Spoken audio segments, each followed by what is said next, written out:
আসসালামু আলাইকুম রাহমাতুল্লাহ।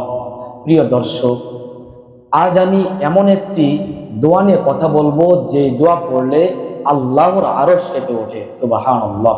ফেরেশতারা তার জন্য দোয়া করতে শুরু করে, আর আল্লাহ তাআলা বলেন, আমার এই বান্দার জন্য আমি যথেষ্ট। সুবহানাল্লাহ।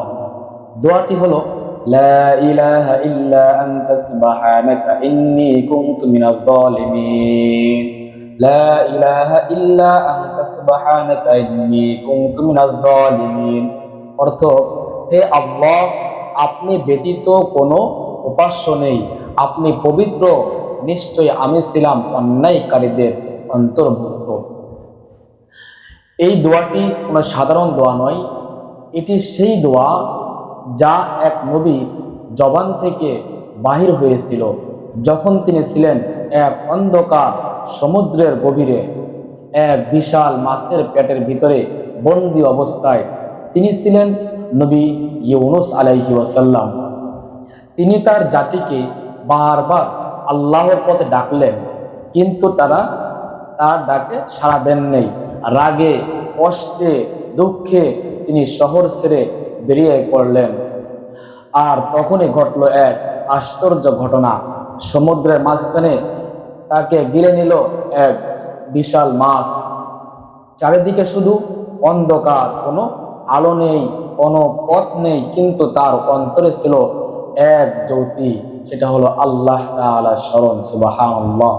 সেই গভীর অন্ধকারে নবী ইউনুস আলাইহি ওয়াসাল্লাম আল্লাহর সামনে মাথা নত করে বললেন, লা ইলাহা ইল্লা আনতা সুবহানাকা ইন্নী কুনতু মিনাজ জালিমিন। এই দোয়া শুধু তার জিহ্বা থেকে নয়, এটি বাহির হয়েছিল তার হৃদয়ের গভীর থেকে, হৃদয়ের গভীর কান্না থেকে। সুবহানাল্লাহ। তিনি নিজের ভুল স্বীকার করেছিলেন, আল্লাহকে পবিত্র ঘোষণা করেছিলেন, আর আল্লাহ তাআলা সেই কান্না শুনে মাছকে আদেশ দিলেন তাকে মুক্ত করে দাও। সুবহানাল্লাহ।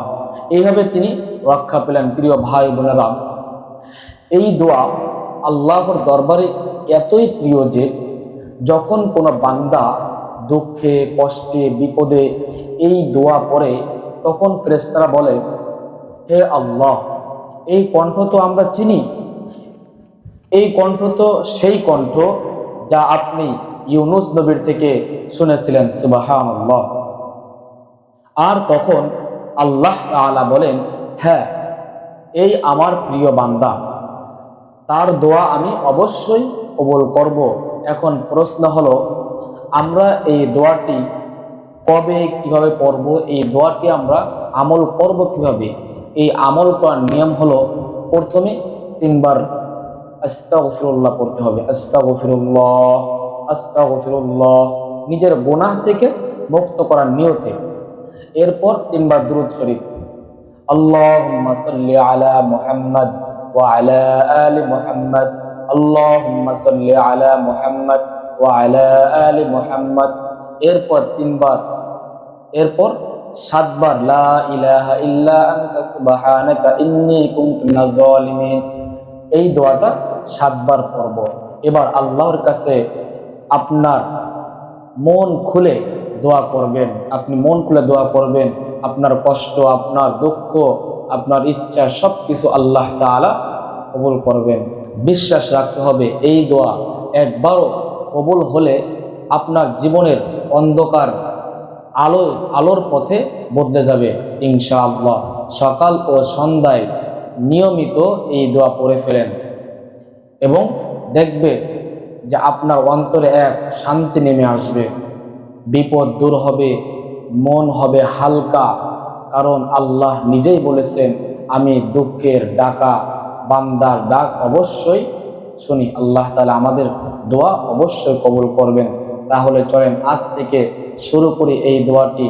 আমাদের সকাল ও সন্ধ্যা শুরু হোক এই পবিত্র বাক্য দিয়ে, লা ইলাহা ইল্লা আনতা সুবহানাকা ইন্নী কুনতু মিনাজ জালিমিন। লা ইলাহা ইল্লা আনতা সুবহানাকা ইন্নী কুনতু মিনাজ জালিমিন। লা ইলাহা ইল্লা আনতা সুবহানাকা ইন্নী কুনতু মিনাজ জালিমিন।